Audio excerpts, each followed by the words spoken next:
All right, three, two, one. Hi, this is William Ramsey. Welcome to William Ramsey Investigates. On tonight's show, I have a very special guest. His name is Gian Quasar. He runs the website, thequesterfiles.com, and he's done an extensive amount of research about a well-known series of home invasions, rapes, murders, just general mayhem, known as the East Area Rapist, or the original Night Stalker, a series of crimes that really started in 1977, and there have been very recent updates within the last year or two, but he can talk about that in greater detail. Gian, are you there? I'm here. Thank you for having me. Thank you for agreeing to the interview. So for people who don't know your name or your background, can you talk a little bit about yourself and how you became interested in this subject? Well, I first started out being known for Kolchakian or X-Files type of pursuits, a rather serious pursuit of some of the sometimes more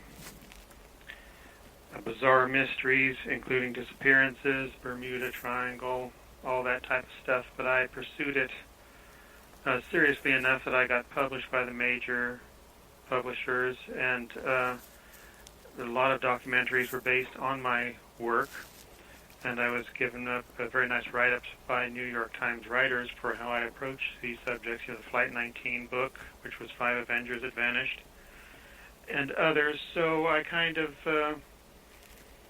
it was a natural event for me to evolve from that to cold case, but I never really advertised that until I started. When you start, you have to, of course, start with Jack the Ripper, and so I put up a section on my website about that, and my first true crime book was about Jack the Ripper. That was Scarlet Autumn. And then, because of the technology of today, I thought one of the best things to do would be to combine the power of the web and writing and videos, and I was going to go after the East Area Rapist. I was working on my Zodiac killer investigation, and since I live within driving to all the crime scenes, I could investigate these myself.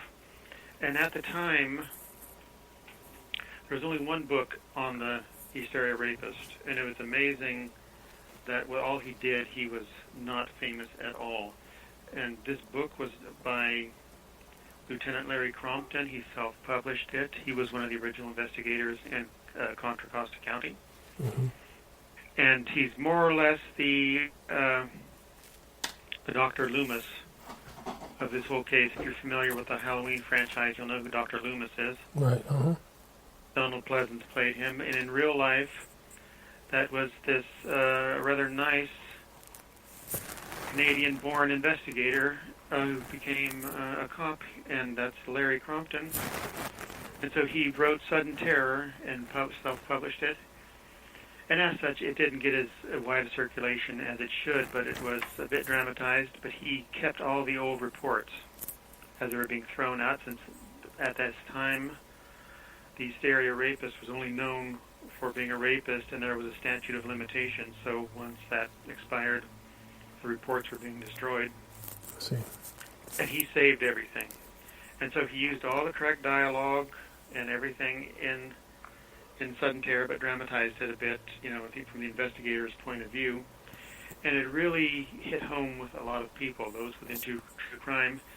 And there was basically nothing on the web. There was a very good site that Robert Neville put up, but it was bare bones. It was just a list of the dates and the crimes and the locations and a few pictures, and maybe this composite was him, maybe this car can lead somewhere on this license plate. And it was just stunning that there was nothing out there. And so I started with Crompton's book, trying to find all the houses. We're talking over 50 locations up here alone. When was Crompton's book self-published? 2011. Okay. Soon after it came out. So fairly recent. Okay. So you started working fairly after that. And, I mean, maybe you can give the listeners the enormity of the crimes that took place up there in the East Bay, east of San Francisco. Well, in 1976, he began, summer of 76, and for a while they didn't even know they had the Sacramento County Sheriff's didn't know they had a serial killer, a serial rapist afoot. And eventually, within a few months, they realized from the MO that there was one guy. And so they held a public meeting to announce the fact in November. And at this time, there were 8 attacks that they attributed to him, 8 or 9. And from there, there was just no stopping this guy. Dogs wouldn't stop him. One of the kids, victim 7, saw him on the fence walking to there, and the dog went out, yipping at him, and it didn't stop him. He got inside the house. But to victim 3, give you one chilling visual, the young girl who was apparently the intended victim, she heard someone at her window. She got up from her bed, looked out, and there he was, staring in this 2 eyes in this mask. He just slowly lowered down out of sight. She went and got her mom. They went and looked out the window.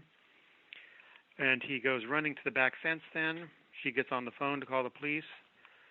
And moments later, they hear the crashing of the little girl's window, and he's there by her in the kitchen with a gun out and nothing on beneath his waist. He was bare bottom.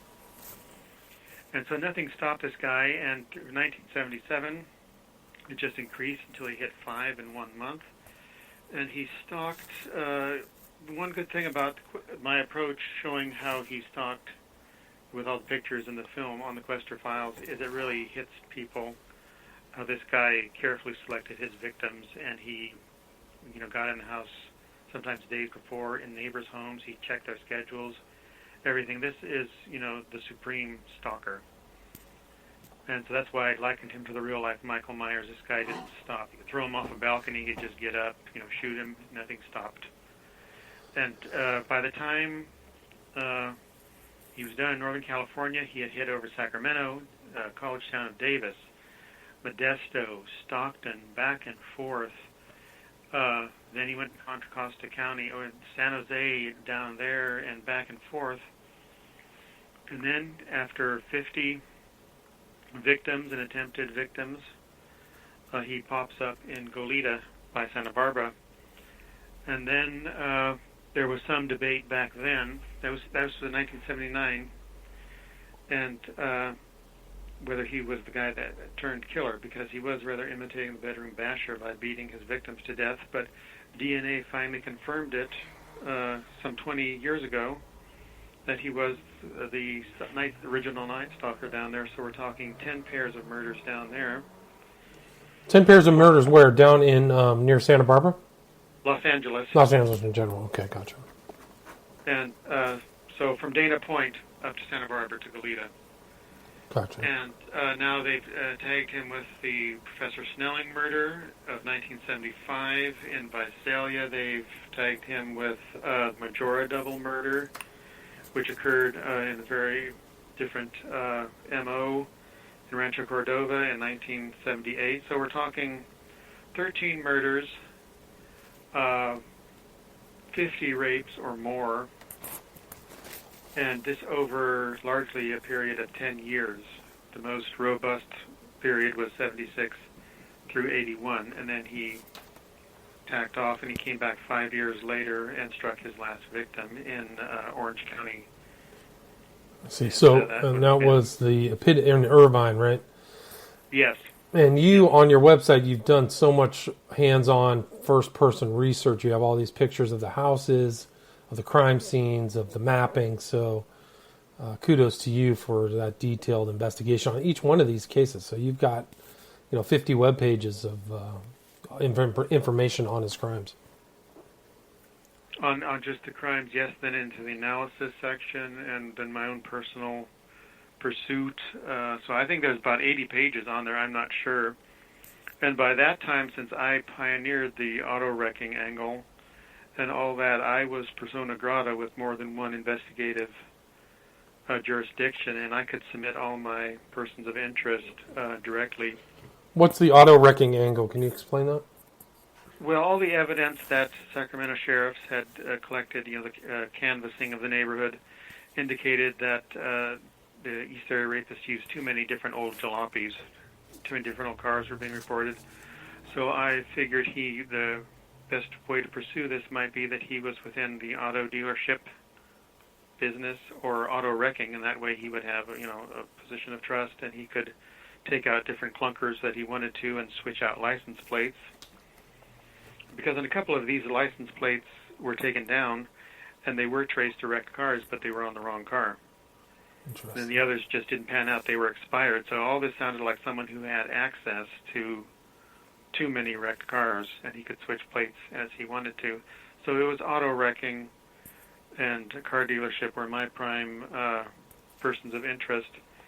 Were part of that, and I rippled out from those to others, and I could submit that freely to Orange County homicide DNA, and then also to Sacramento County Sheriff's. Up here, they had two active detectives. Ken Clark was the lead one on the case up here, and so they really weren't cold case detectives. They were working this on their own time because at that time, it was still, a lot of these rape cases were considered outside of statute of limitations, so it was something that the officers opted to do, and they were extremely good, old gumshoe type detectives. Back in the day when all these reports were coming in the late 70s that there was some, door-to-door salesman, Dianetics was big back then, or insurance salesman going door-to-door.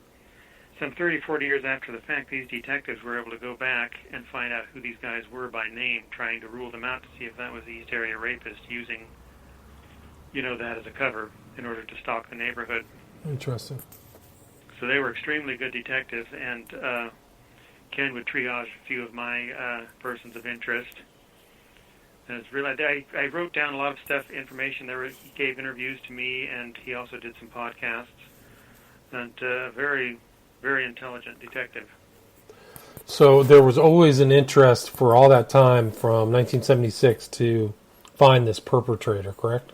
Well, no, he vanished. It's the most unusual thing after 1986 after he came back out of, he had disappeared for 5 years. He came back. He killed his last victim, Janelle Cruz. And then, since there was some debate back then whether he was the same killer, or as that, was the East Area Rapist the original Night Stalker, that was never proved until the late 1990s, I believe. And so he faded away. He faded away as a rapist of late-night 1970s who terrorized Sacramento and then the East Bay of San Francisco. No city went into a panic like Sacramento did, since Jack the Ripper sent London into a panic. There were vigilante groups. There were CB radio groups up here. The sheriffs were warning these groups that they cannot drive more than two together because they're afraid of a lynching. Wow. The dentist up here was giving $30,000 reward for this guy. It was an enormous panic because nothing stopped this guy. No neighborhood was safe. But for some reason, someone who had been so famous, he vanished, really. He never rated any kind of true crime, a spotlight on him. There was a documentary done in 2009 by Todd Lindsay, and that's what brought Crompton out, and he tried to help Crompton get his book published, but it didn't happen, so Crompton did it on his own. And so we were talking about, basically, my website made the guy famous through cold case and true crime because everybody saw, with all my documentation, just what this guy did. And he had a kind of a similar MO, is that correct? The East Area Rapist? Yeah. He had a very distinct M.O., and how he stalked along canals, and how he got in the home, what he spoke to people, always through gritted teeth. If he always wore ski masks, he spoke through gritted teeth, so very sinister sounding, frightening them. He was more of a terrorist than a rapist. Many of his victims said that they weren't scared of the rape. They were scared they were going to be murdered. That's how frightening this guy was. And he'd stay in the house for hours. He'd tear the place up. He would lord over it and come back and scare them more. They'd be blindfolded and gagged or something, and he'd come up quietly, and they couldn't hear him, and then he would be clicking scissors next to their ear. He would tie them up really tight till their hands were purple. He would tie up the husband or the boyfriend and put dishes on his back and warn him if he hears those fall, he's going to come back here and kill him, or he's going to bring the victim's ear, the wife's ear back and show him if he does that. He was a real sadist. He was a real home terrorist. And he had many crimes that he was doing at the same time in the house. So a variety of different crimes. And which ones were? Why did he murder some and let some live? Well, he didn't murder any in the beginning. The Majora double murder was atypical. It's like he might have been spotted and could be identified, and so he chased them down on the street and killed them. Wow. Well, that's the accusation now, that it was DeAngelo who did that. And the other ones were all, he was home invasion rapist. He carefully spied out who he was going to hit and that. So everything, all the rapes were in the home. And then when he went down south to Southern California in 1979, then he turned murder in the home. It's very easy to determine. Apparently he was going to continue the raping, but in the second Goleta attack of the Offerman Manning case, apparently Dr. Offerman did get loose and was going to challenge him. One of the binds on his wrist was loose, so he was trying to tie him. And he shot Offerman several times in the chest and the back, and he just slumped over. And then he just went over and shot Manning once execution style in the back of the head and got out of there. And so everything indicates he lost control of the situation, and after that he never did that again. He carefully spied out his intended victims again, and then beat them all to death. So there'd be no noise. So that's the Manning Offerman one got away from him, and then he just decided to go from there and killed all of his victims after that. Wow, so that's really where the murder started, right then in 79, 80, is that correct? Yes, in December 1979 with the Offerman and Manning. Apparently Offerman challenged him, and he went berserk and had to do it. And then he enjoyed it so much that each one thereafter was carefully planned. And again, then he just beat them to death. He raped and then beat. And then why did the police or the investigators think that he stopped? The MO stopped completely. And of course, back then there was the disagreement. Was the East Area Rapist and this guy, original Night Stalker, the same person? Right. Because the sheriffs called him Night Stalker down there because of the MO, and the Sacramento sheriffs were very suspicious from the MO. He struck along canals and all this, that this was the same guy that no longer was striking up here. But then that didn't get any news, that this guy was imitating after all, he was imitating the bedroom basher, so I think there was a confusion over MO. And then Richard Ramirez started striking, and the press gave him the title The Night Stalker. Night Stalker, and that stuck, and the sheriffs really didn't care for that because Ramirez was nothing compared to this other faceless guy they were trying to deal with.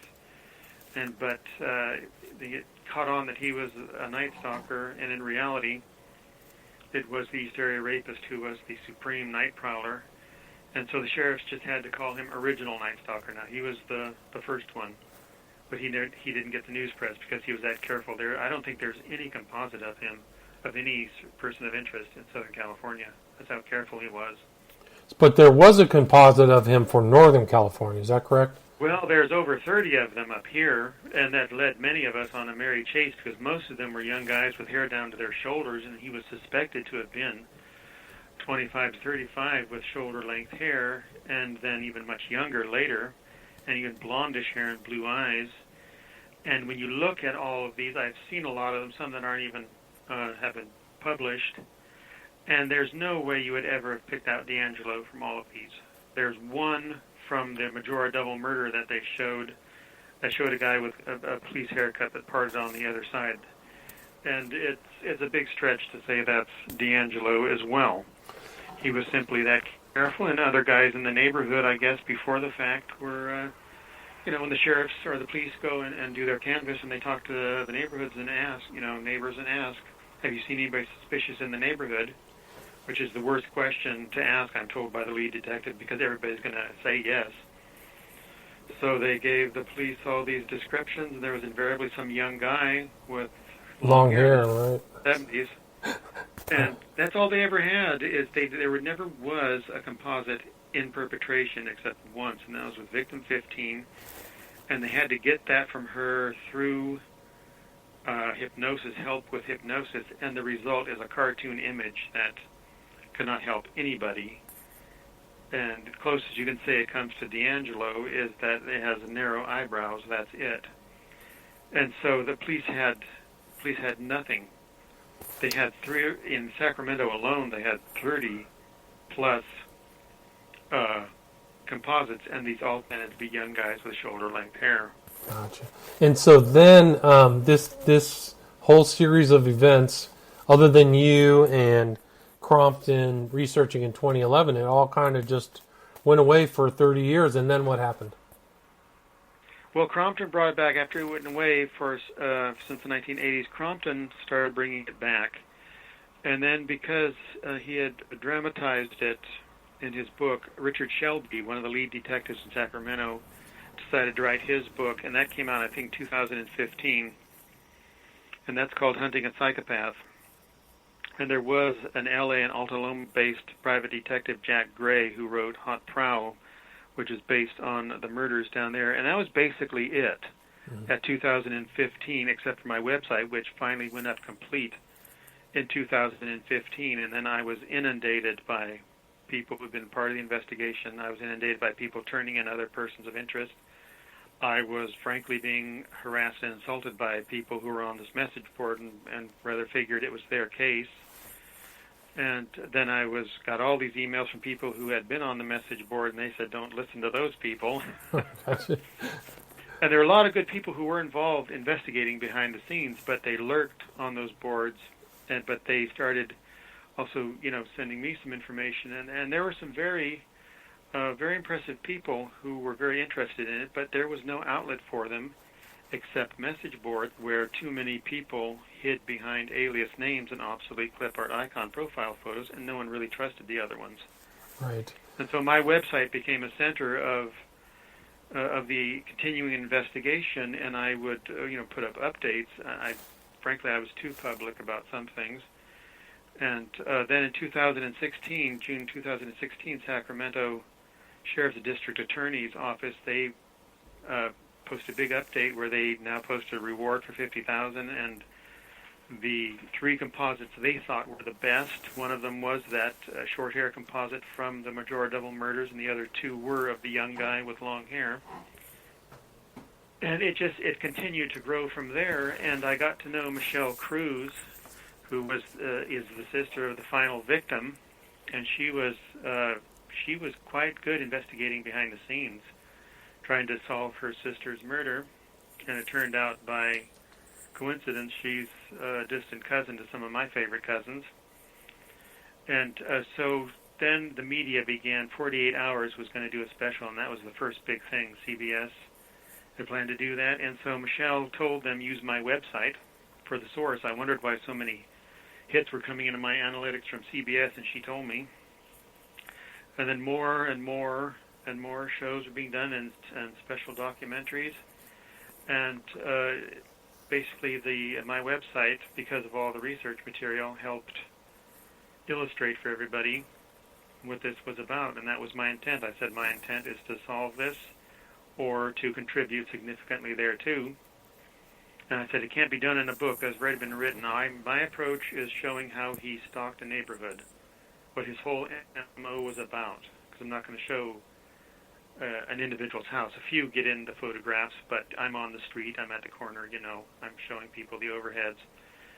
And that's what really hit home, because then I could link to my videos. I walked the neighborhoods, people saw me, they got used to me. I got stopped by a cop once and everything. Interesting. So people can go to Google and then and see all the videos, and you really get a feel for what this guy did and how much time he had to spend doing it. He was just a phenomenon to the sheriffs. Sheriffs, in Rancho Cordova had sheriffs up in a tree with binoculars watching, seeing if they couldn't find someone suspicious stalking a neighborhood. So no one could figure out how transparent this guy could be.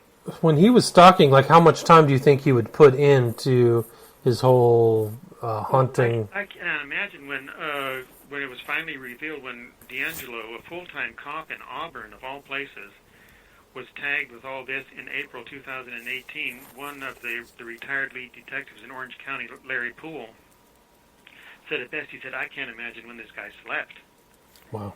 because the amount of time that he had driving from Auburn, which is the first town in the foothills, up Highway 80, then into the east area, then to Rancho Cordova, or then going further down to Modesto, Stockton, Davis, going way over into the East Bay in Contra Costa County, and doing this, weeks in advance. He stalked the area before he struck. He had alternate victims lined up. He was making all these hang-up phone calls to see what their schedules were. Wow. All this stuff. I don't know, how he did it. I suspect in the beginning, which some people don't like to hear, but I suspect there is someone else who was involved. And it was not all DeAngelo. I don't mean he had he had an accomplice. But from the early reports in 1976, as they continued through 1977, even Richard Shelby said he could make a case for two guys involved. Interesting. Because there were victims who were very concise, more than one if their daughter was present and the mother was there, who said this guy had very sparse and light hair on arms and legs that went with someone who would have a blonde hair. They didn't see his head, of course, because he had a ski mask on. And then others, like at victim 7, were both boy, and the mother remembered the very dark and hairy arms and legs, and the boy was very insistent that he had dark blue eyes. And victim number 1 herself said he had very hairy arms and legs, and it was dark hair. So this kind of contradiction goes on. In one case, one victim said she believed he shaved his legs. She could tell from the abrasion like it was stubble. And there's reasons, to accept all of these accounts, and of course one man cannot be responsible for both. Fascinating. And so what was the process by which he was abducted, DeAngelo? He was caught. That started, finally, it was in August. As I understand it, people started telling me behind the scenes in August, the cold case, the criminalist, actually, in Contra Costa County, Paul Holes, had obtained pristine DNA, finally, from Ventura. And they used this to go into the genealogical system, which had been done by, I believe, Arizona cops before. Colleen Fitzpatrick had assisted them. She's a forensic genealogist. And they gave her a DNA readout in some case, and she said that your killer's last name is probably Miller. And they had a guy like that on their suspect list, and they got him through that. And Holes had wanted to do that with this case, but they really didn't have that much DNA anymore. It had all been used to, try and link this guy to all these crimes. So we got the pristine DNA and put it in the genealogical system, and a genealogist, who was also an attorney, honed it down to two guys finally by, I think, by October or December. I'm guessing at that, only from a public statement made in People magazine.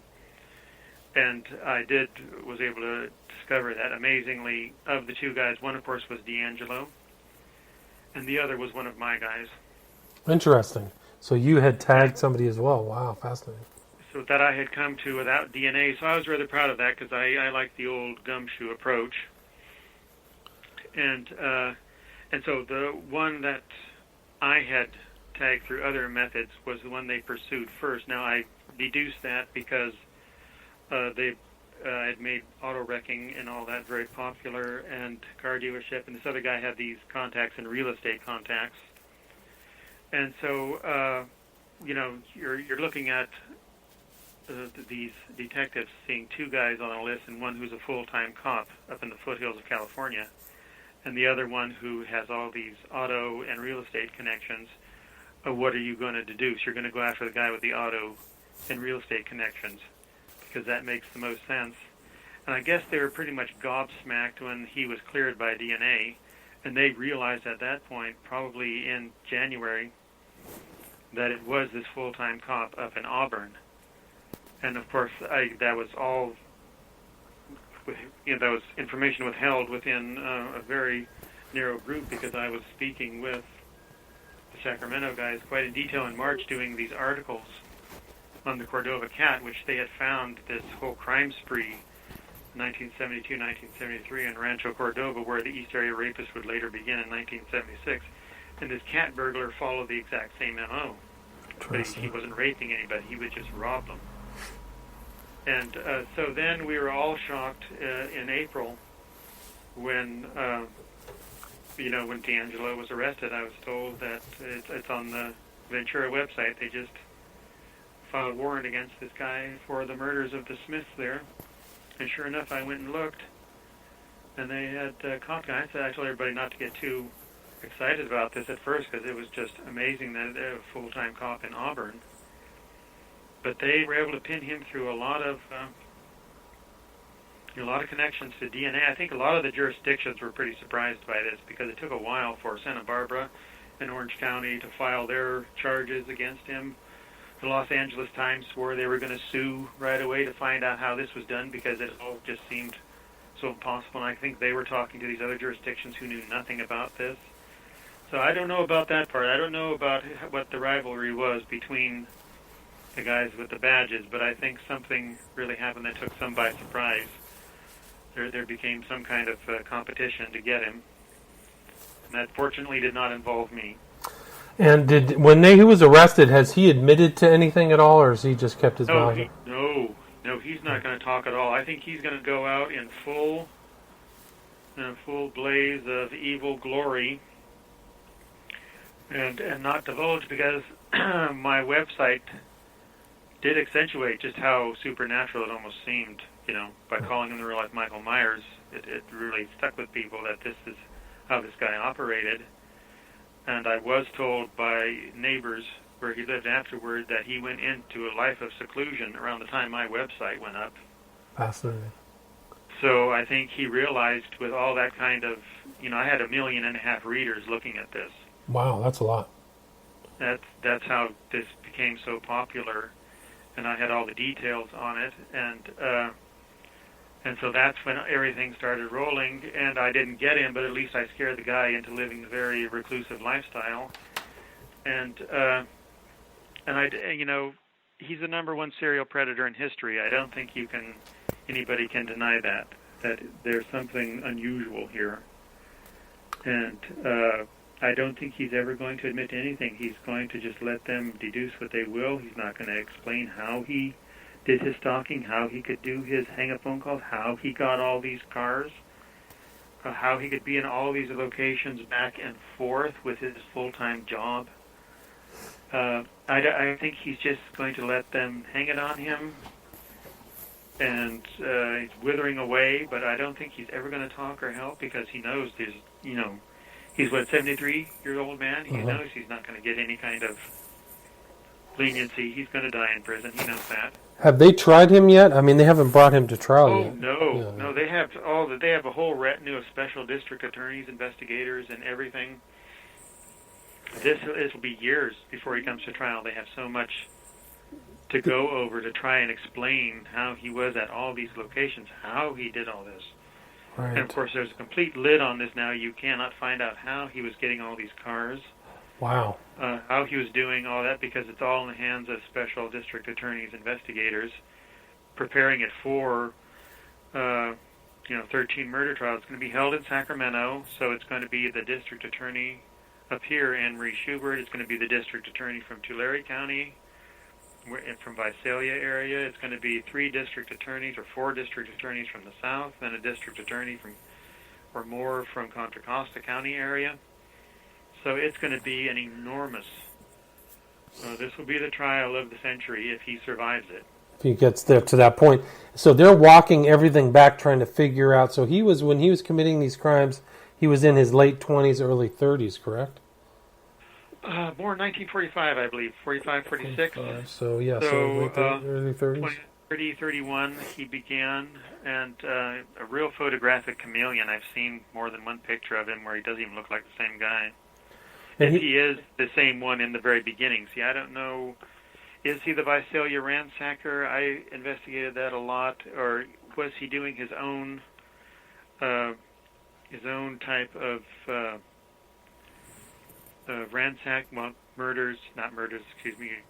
thieving down in Visalia when he was a cop in nearby Exeter? I have a whole page on it, what the trial is going to have to explain. Gotcha. It's the last page I put up. It kind of was my farewell to all the problems with it, because there are problems that were raised by the avalanche of emotions. Sacramento, these other counties wanted in to get this guy, and so they kind of looked at this 40-year-old law about kidnapping, that if you take someone a significant distance or outside someplace to conceal them, you can get him for kidnapping. So they filed kidnapping charges against him because he took the victims from their bedroom to the living room or on the back porch. See. And I don't know if that's going to stick with the judge, if that's genuine kidnapping. But by this means, they could all file charges against him. And so, of course, this brings into play all the rapes that normally would have been excluded because of statute of limitations. But at the same time, this introduces into the bargain all the evidence that points that there was more than one guy involved. Let's see. That's just an incredible story. Without DNA, I don't know how they're going to peg DeAngelo for these crimes, because no DNA was saved in Sacramento. They just threw it away after a period of time or something? Yeah. That's a shame. There's only DNA from a few of the crimes in Contra Costa County. That's what was used to link him to original Night Stalker in Southern California. Nothing from Sacramento was linked by DNA. It's just by M.O. assumed that he's all that, he did it all. But in the beginning, as I said, there is room to consider that maybe DeAngelo was inspired by someone else who actually began this crime spree. As a cop, he would have had access to all that was being discussed, and he would have heard what East Area Rapist M.O. was when he was in the house, how he spoke. Because the first rape originally attributed to the EAR was in October 21, 1975, and DeAngelo was most certainly down south as a cop, 4 hours away.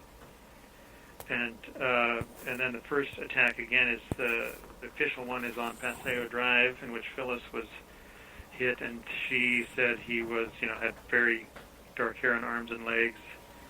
And number 7 said the same thing, whereas number 3, which was only 2 doors down from Phyllis, said very sparse and light hair. So we're already, there's inconsistencies. Already in the first 3, there's a couple of guys that seem to fit the, and they say the same thing. See, they say approximately the same thing in the house.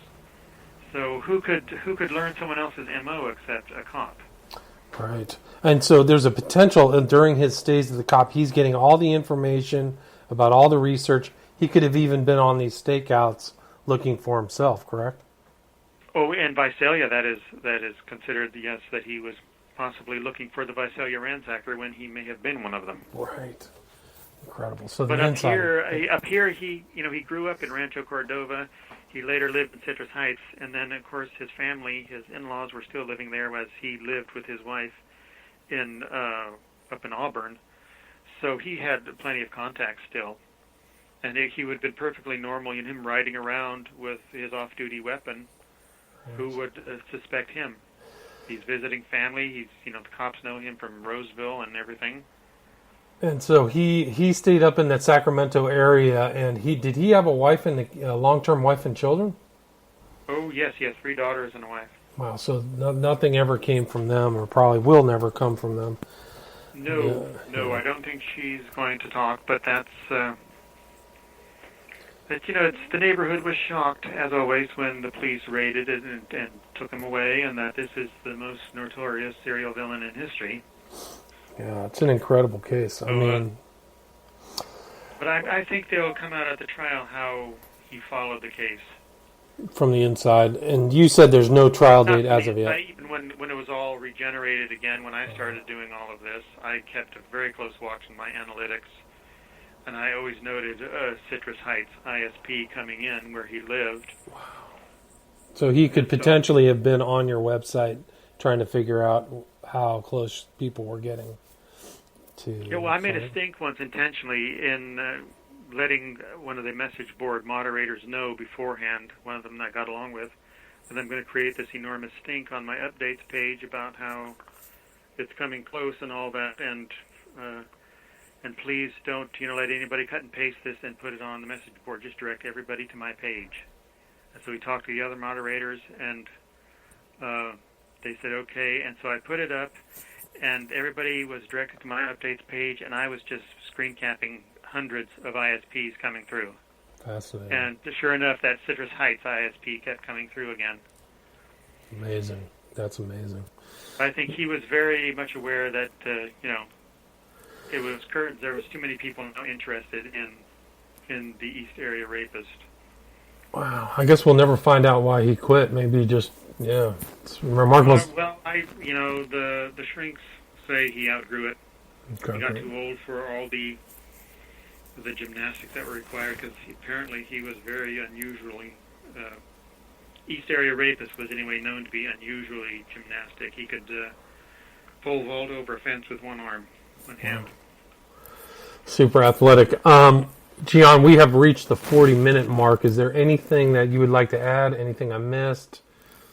Anything you'd like to promote other than your website, which is the Quester Files, spelled the QUESTERFILES.com.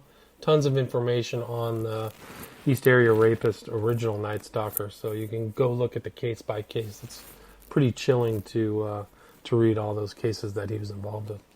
I just think everybody who was involved should be very proud. It proves that even if you don't get him, you've made him, look over his shoulder. None of these guys have to be allowed to believe that they're going to go scot-free. They're going to live a very anxious life, always looking over their shoulder, because someone's always going to be hunting them. All right. Well, that's a good way to end it. Gian Quasar, thank you very much. Thank you for having me. All right. Have a good night. You too. Okay. Bye-bye.